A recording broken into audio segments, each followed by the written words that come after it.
मी हे माझ्या डोळ्याने काय बघत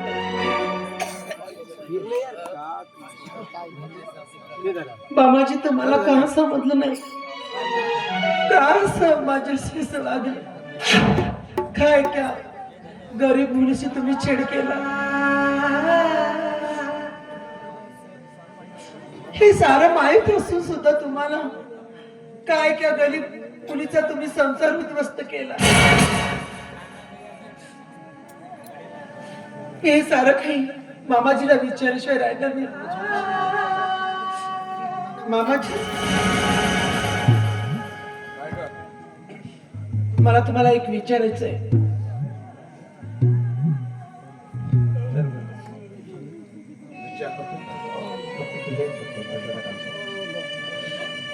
मामाजी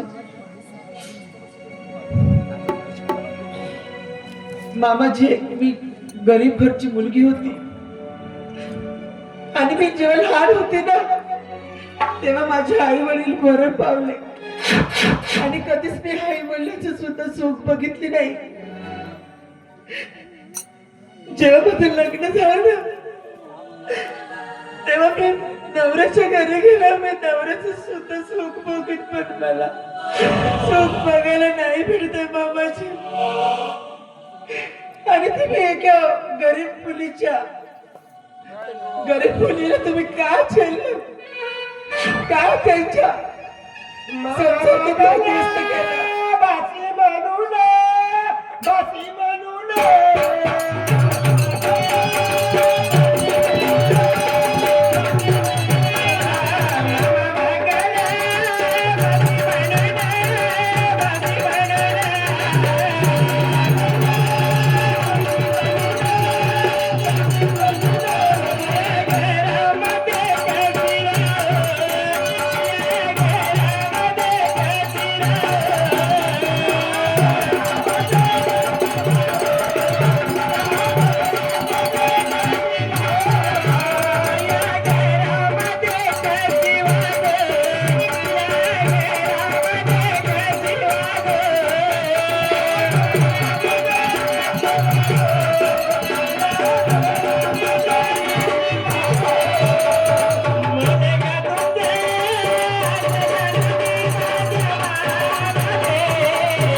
म्हणून तुम्हाला उत्तर द्यावंच लागेल बाबा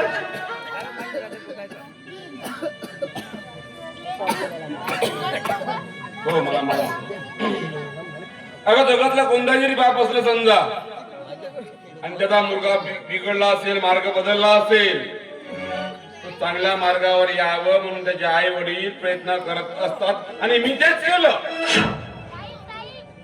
पण कोणासोबत वाईट व्हावं हा कधी विचार केला नाही अगं तू माझ्या बहिणीची मुलगी आहे अरे मलाही वाटलं ज्या पोरीला ममतेचं वात्सल्य मिळालं नाही प्रेम मिळालं नाही माया मिळाली नाही त्या पोरीला माझ्या घरी येऊन माझं प्रेम मिळावं माझ्या बायकोकडून काहीच वात्सल्य मिळावं या उद्देशाने प्रयत्न केला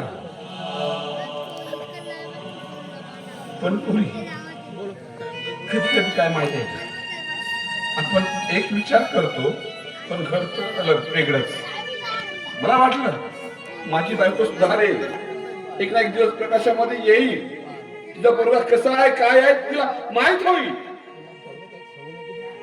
पण सर्व व्यर्थ ठरलं तरी पण तुझ्या घरात आल्यानंतर तू त्याला सुधारशील हे मला वाटलं होतं, पण नाही. पण हे बघ, कारण हे कसं माहिती आहे, जीवनात जगत असताना सुख दुःख यातना वेदना हा होतातच, आणि या यातना वेदना मधून जो व्यक्ती निघतो तोच जिंकतो, तोच विजयी होतो. आणि अगं ज्या झाडाची फळे गोड असतात त्या झाडावरच दगड पडतात, इतर झाडावर कोणी दगड मारत नाही. आणि मी तुझा मामाजी आहे, सगळा मामाजी आहे. तू नेहमी मला मामाजीच म्हणतेस, पण मी आजपासून तुझा बाप आहे. मला बाबा म्हणून आवाज मार, मला चालेल, मला आवडेल. आणि पोरी जे चुकलं त्याबद्दल मी दिलगिरी व्यक्त करतो, पण मी चुकीचं काहीच नाही केलं. नाही मामाजी, मामाजी नाही, माझे तुम्ही बाबा साहेब. तुमच्यासारखी समाज, या समाजामध्ये तुम्ही देणारे एकच व्यक्ती असं वाटते.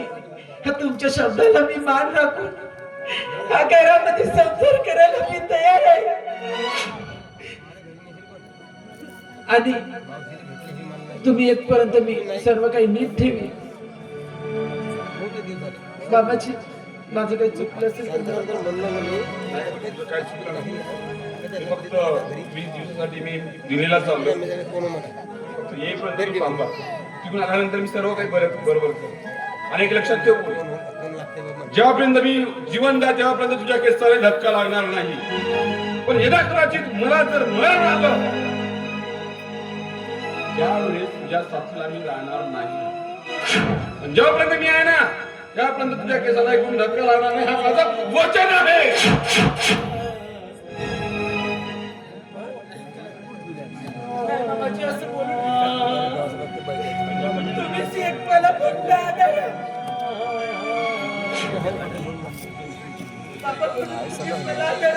तुम्ही सरस बोलत तर माझं कसं होणार. बाबा नको बोलावं, तुमच्या मी पाया पडते बाबा.